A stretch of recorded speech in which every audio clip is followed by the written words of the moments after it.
Welcome to infinite target YouTube channel. हम लोगों ने लास्ट लेक्चर में कंक्रीट टेक्नोलॉजी का जो फर्स्ट चैप्टर है सीमेंट उसके ऊपर मल्टीपल चॉइस क्वेश्चंस देखे थे। अभी इस लेक्चर में हम लोग एग्रीगेट के ऊपर एमसीक्यू जो है वो स्टडी करने वाले हैं। उसमें देखो फर्स्ट एमसीक्यू है according to geological origin aggregates is oblique are classified into diverse types. देखो अकॉर्डिंग टू जियोलॉजिकल ओरिजिन जो एग्रीगेट का क्लासिफिकेशन होता है वो होता है natural aggregate and second one artificial. तो यहाँ पे आंसर जो रहेगा वो रहेगा 2। यहाँ क्या किया है, नंबर दिया है बराबर, कितने टाइप में डिवाइड करते हैं तो 2 टाइप में डिवाइड करते हैं। इसमें कौन सा natural and artificial. Next MCQ, what is the total percentage of aggregate in concrete by work. जो हम कंक्रीट बनाते हैं तो उसमें टोटल परसेंटेज एग्रीगेट का कितना होता है ये उन्होंने पूछा है बराबर। उसके लिए ऑप्शंस दिए हैं। अभी देखो एग्रीगेट मतलब खाली सैंड या खाली coarse aggregate that is gravel नहीं होता है। तो एग्रीगेट मीन्स क्या है, सैंड प्लस एग्रीगेट। इसका अमाउंट वो जो रहता है वो कितना रहता है 60 to 75%। कितना 60 to 75% इतना एग्रीगेट का परसेंटेज रहता है बाय वॉल्यूम। ओके, यहाँ का आंसर क्या रहेगा 60 to 75% by volume. Total concrete का जो वॉल्यूम रहेगा उसका 60 to 75% रहेगा। नेक्स्ट एमसीक्यू है what is the size of fine aggregate. Fine aggregate कौन से एग्रीगेट को बोलते हैं। अभी देखो 4.75 हम लोगों ने पढ़ा है बराबर। ऑप्शन सेकंड ऑप्शन क्या है, less than or equal to 4.75, उसके बाद greater than or equal to 4.75 and last option जो है 12 mm। अभी देखो फाइन एग्रीगेट कौन से एग्रीगेट को बोलते हैं, जो एग्रीगेट का साइज 4.75 एंड लेस देन 4.75 जो रहेगा वो साइज ऑफ एग्रीगेट जो रहेगा उसको क्या बोलते हैं हम, फाइन एग्रीगेट। तो यहाँ का देखो फर्स्ट ऑप्शन भी वैसा सेम लग रहा है, फर्स्ट ऑप्शन भी बराबर लगेगा ना 4.75 लेकिन हम लोग फाइन एग्रीगेट किसको बोलते हैं, less than or equal to 4.75। First option भी राइट है। यहाँ पे जो अदर ऑप्शंस दिए उसमें less than or equal to 4.75 नहीं रहता, तो उस टाइम पे अपना ऑप्शन एक्यूरेट ऑप्शन कौन सा रहता 4.75। यहाँ पे देखो कौन सा ऑप्शन करेक्ट आने वाला है, less than or equal to 4.75। Okay, उसके बाद what is the size of coarse aggregate. जो कोर्स एग्रीगेट रहता है उसका साइज क्या रहता है, always greater than 4.75 mm। Okay, जो कोर्स एग्रीगेट रहता है उसका साइज क्या रहता है, always greater than 4.75 mm। Unit भी याद रखना है, कभी कभी एमसीक्यू में क्या कहते हैं यूनिट अलग देते हैं। दो ऑप्शन रहेंगे 4.75 ग्रेटर देन 4.75 के दो ऑप्शन रहेंगे, लेकिन उसमें एक को यूनिट mm में दिया रहेगा, एक का सेंटीमीटर में दिया रहेगा। तो उस टाइम पे आप लोगों को ध्यान में रखना है जो यूनिट रहता है कोर्स एग्रीगेट का ग्रेटर देन जो रहना चाहिए 4.75 में वैल्यू है तो उसके लिए क्या आएगा में। वही मुझे सेंटीमीटर में लिखना है तो क्या रहेगा 0.475 सेंटीमीटर, ग्रेटर देन 0.475 सेंटीमीटर रहेगा, वो भी करेक्ट आंसर रहेगा। ओके, उसके बाद नेक्स्ट एमसीक्यू क्या देखो, what are artificial aggregates. Artificial aggregate means क्या, देखो ऑप्शन क्या क्या दिए। First option those who obtain from a river bed. देखो जो रिवर बेड से हम लोगों को एग्रीगेट मिलेगा उसको हम नेचुरल एग्रीगेट कंसिडर करते हैं। उसके बाद those who are manufactured naturally, अभी नेचुरली मैन्युफैक्चर हो रहे हैं तो उसको हम लोग नेचुरल एग्रीगेट बोलने वाले। उसके बाद third one those who are mechanically obtain. Mechanically मतलब हम लोग प्रोसेस करते हैं, मैकेनिकल डिवाइस यूज करते हैं या मैन्युअली जो उसका जो एग्रीगेट तैयार करने वाले तो उसको क्या बोलते हैं mechanically obtain.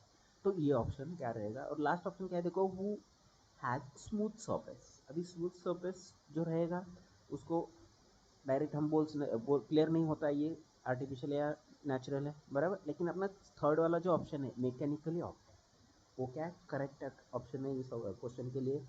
Those who are mechanical option aggregate are known as artificial aggregate. Okay, next question, the bulk density of aggregate does not depends upon. देखो बल्क डेंसिटी कौन से फैक्टर पर डिपेंड रहता है, ऐसा नहीं पूछा, इधर क्या पूछा है, किस फैक्टर के ऊपर डिपेंड नहीं रहता। तो ये देखो 4 ऑप्शन दिए, 4 ऑप्शन दिए, तो उसमें से फर्स्ट ऑप्शन क्या है, size and shape of aggregate. Size and shape के ऊपर तो एग्रीगेट का बल्क डेंसिटी डिपेंड करता है। उसके बाद स्पेसिफिक ग्रेविटी ऑफ एग्रीगेट है, उसके ऊपर भी क्या होता है, तो एग्रीगेट का जो बल्क डेंसिटी वो भी डिपेंड करता है। उसके बाद ग्रेडिंग ऑफ एग्रीगेट उसके ऊपर भी डिपेंड करता है।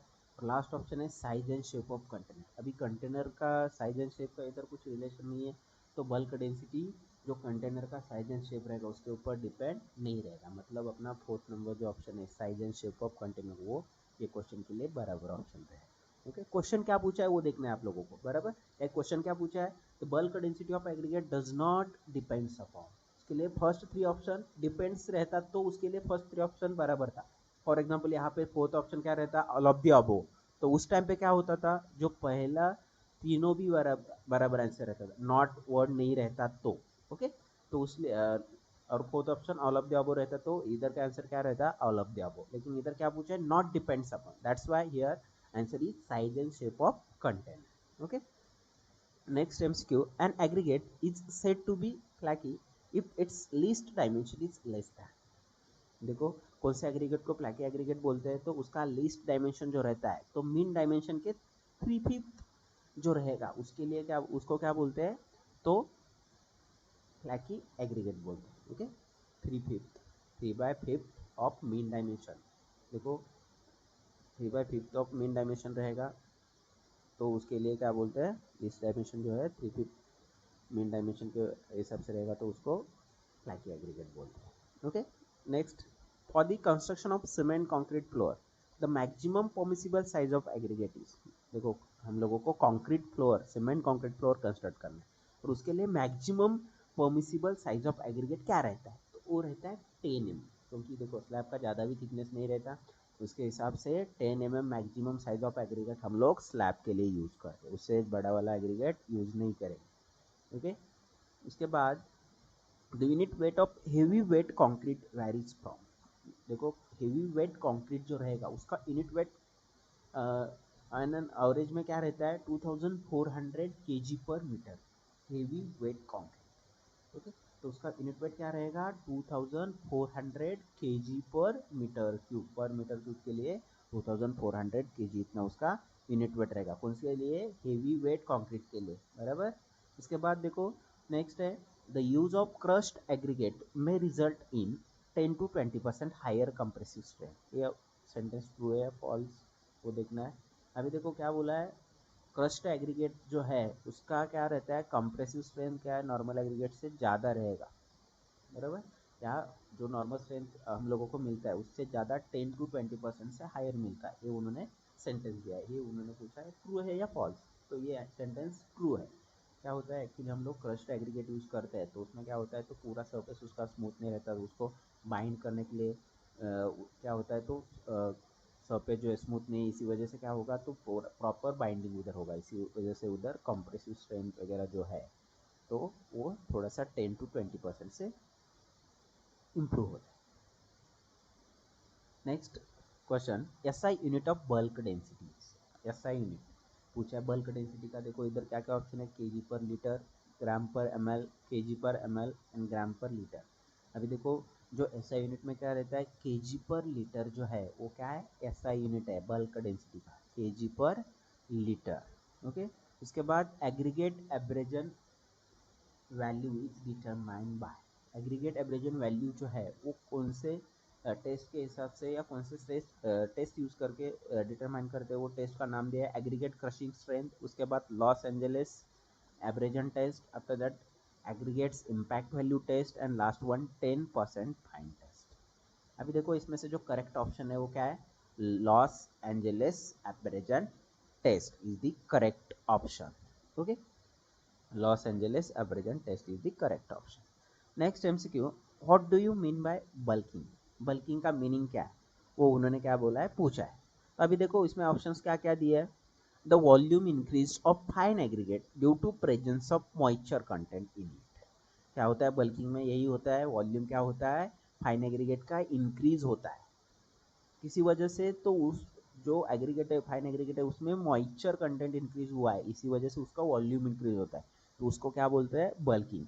अभी ये करेक्ट है। उसके बाद भी और ज़्यादा रिलेटिव है क्या, उसके रिलेटेड देखते हैं options. The moisture presence in aggregate forms a film around each particle, ये करेक्ट नहीं है। Fine aggregate shows completely realistic volume, ये भी नहीं है।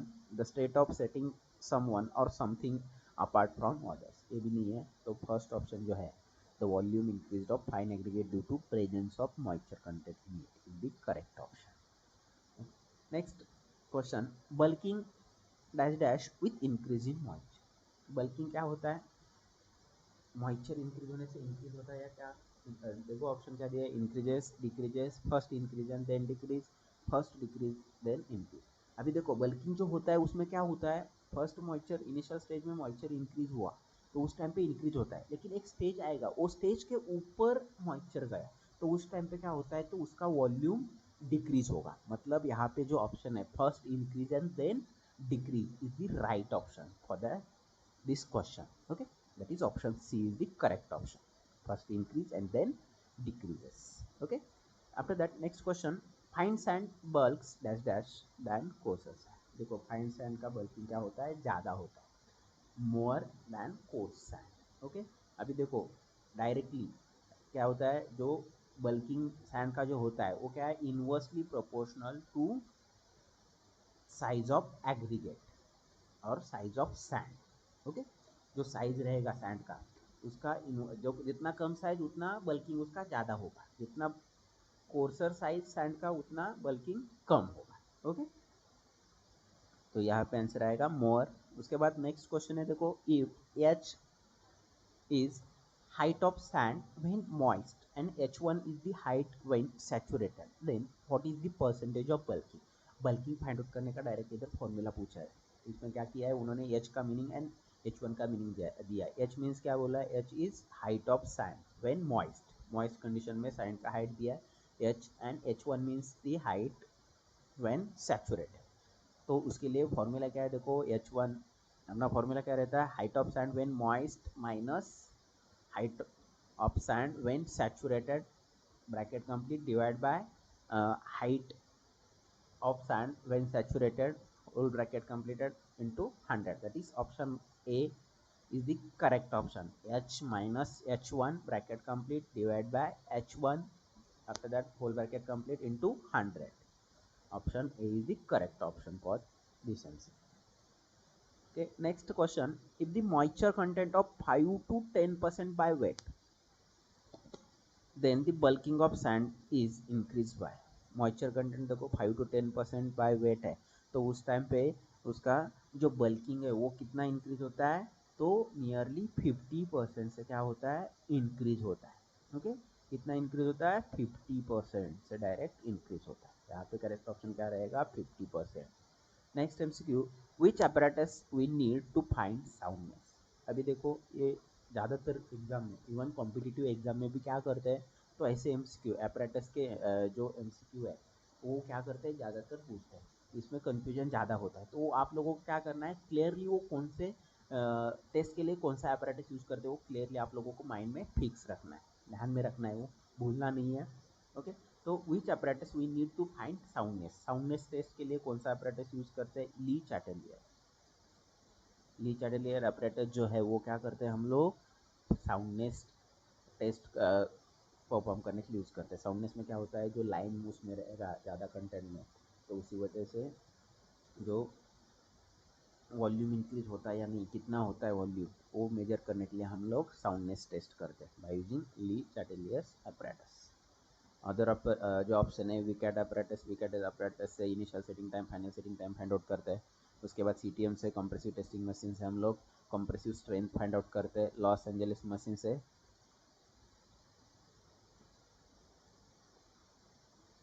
एब्रेजन वैल्यू फाइंड आउट करते हैं। उसके बाद next MCQ, Le Chatelier's apparatus consist of. देखो ली चैटलियर्स अपैरेटस जो है उसमें ऑप्शन दिए क्या क्या, देखो brass mould, steel mould, aluminium mould, wooden mould. अभी ली चैटलियर्स अपैरेटस में क्या करते हैं, ब्रास मोल्ड यूज़ करते हैं। ओके, ये देखो डायग्राम भी दिखाया है, डायग्राम में देखो, अभी इसमें थोड़ा सा और डिटेल देखते हैं। अभी देखो जो ब्रास मोल्ड रहता है उसका इंटरनल डायमीटर जो है वो कितना रहता है, तो 30 mm इतना रहता है। ओके, और जो इंडिकेटर्स है, इंडिकेटर्स दो इंडिकेटर्स रहते हैं, दो इंडिकेटर के बीच वाला जो अभी देखो दो इंडिकेटर है, इंडिकेटर का जो एंड रहेगा उसका सेंटर, मोल्ड का सेंटर से डिस्टेंस जो रहेगा 165 mm इतना रहता है, और जो ब्रास मोल्ड है उसका थिकनेस जो है वो कितना रहता है 0.5 mm, और जो मोल्ड है उसका हाइट भी कितना रहेगा 30 mm। Internal diameter and total height of mould 30 mm रहता है। यहाँ का करेक्ट ऑप्शन क्या रहेगा, Le Chatelier's apparatus consist of brass mould. उसके बाद next, in crushing test dry aggregates passing through dash dash mm sieve and retain on dash dash mm in a cylinder। देखो क्या करते हैं, क्रशिंग टेस्ट में क्या करते हैं, जो एग्रीगेट पास करते हैं हम लोग, तो वो क्या करते हैं 12.5 mm sieve से जो पास हुए एंड 10 mm sieve पे जो रिटेन हुए वो क्या करते हैं हम लोग क्रशिंग टेस्ट के लिए लेते हैं। ओके, मतलब यहाँ का जो फर्स्ट ऑप्शन है 12.5 एंड 10, यूनिट भी देखो mm, इसका यूनिट क्या है 12.5 mm सीव से जो पास हुए एंड 10 mm सीव पे जो रिटर्न हुए वही मटेरियल हम लोग क्रशिंग टेस्ट के लिए सिलेंडर में लेते हैं। ओके, उसके बाद next MCQ, according to IS 2386 part 4 each layer is tamp dash dash times in crushing test. Crushing test में देखो हम लोग क्या करते हैं टैम्पिंग करते हैं 3 लेयर्स में, बराबर, तो वो ईच लेयर, हर एक लेयर में कितने बार टैम्पिंग करते हैं, तो वो काउंट है 25 एज पर IS 2386 पार्ट 4। उसके हिसाब से हम लोग 25 टाइम्स क्या करते हैं हर एक लेयर को टैम्पिंग करते हैं। Next, Los Angeles machine consists of circular drum of internal diameter dash dash mm and length dash dash mm। क्या जो लॉस एंजलिस मशीन जो यूज़ करते हैं तो उसमें क्या करते थे, जो सर्कुलर ड्रम रहता है उसका इंटरनल डायमीटर कितना रहता है 700 mm इतना रहता है, एंड उसका लेंथ जो रहता है वो 520 के इस आसपास रहता है, बराबर, 520 के आसपास रहता है, मतलब 700 and 520 mm is the correct option. Option D is the correct option. After that, next, if 60% aggregate does not pass through the 2.36 mm sieve, then what would be the value of aggregate impact value? क्या हुआ है देखो, इधर क्या किया है 60% aggregate जो दिया है वो क्या नहीं हो रहा है 2.36 mm sieve जो है उसमें से पास नहीं हो रहा है 60%, देन उन्होंने क्या पूछा है what would be the value of aggregate impact value. Aggregate impact value जो आएगा उसका वैल्यू कितना रहेगा। अभी देखो एग्रीगेट इम्पैक्ट वैल्यू जो रहता है उसके लिए फॉर्मूला क्या है, तो फॉर्मूला क्या है, aggregate impact value equal to weight of aggregate passing divide by weight of sample into 100। अभी देखो हम लोगों को अभी क्या किया इधर, तो उन्होंने इधर क्या किया है, तो खाली हम लोगों को पासिंग जो पास नहीं हो रहा है वो वेट दिया है, बराबर, वो क्या किया है वेट दिया है। अभी इधर कितना वेट दिया है 60। ओके, 60% पास नहीं हो रहा है, हम लोगों को क्या चाहिए पास कितना हो रहा है वो चाहिए, 40% पास हो रहा है, बराबर, 60% पास नहीं हो रहा है, मतलब इसका मतलब टोटल कितना 100 कंसिडर होता है परसेंट, तो 100 में से 60 गया तो बचा कितना 40% पास हो रहा है, बराबर, 40, बराबर, तो इसका आंसर जो आएगा वो क्या रहेगा 40% रहेगा। उसके बाद next MCQ, which of the following statement is incorrect for mixing water. जो वाटर मिक्सिंग करते हैं हम लोग, वाटर जो कंक्रीट में यूज करते हैं, तो उसके लिए कौन सा स्टेटमेंट बराबर है वो पूछा, सॉरी इनकरेक्ट कौन सा है, गलत कौन सा है वो पूछा है। उसमें से देखो अभी ये सेंटेंस दिया है, फर्स्ट सेंटेंस जो है देखो, suspended particles of clay and silt less than 0.02%, ये बराबर सेंटेंस है।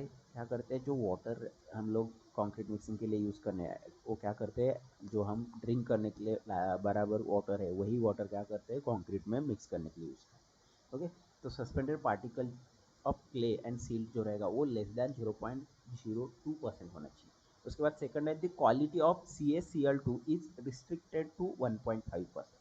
देखो CaCl2 का भी जो अमाउंट रहेगा वाटर में वो भी क्या होना चाहिए, restricted up to 1.5%. Okay, after that third, the pH value of water should be between 6 to 8। अभी देखो जैसे ड्रिंक करने के लिए वाटर जो चाहिए उसका भी पीएच वैल्यू 6 to 8 के बीच में चाहिए, वैसे ही इधर भी जो कंक्रीट मिक्सिंग के लिए वाटर जो यूज़ करने वाले उसके लिए भी हमारा pH value in between 6 to 8 चाहिए।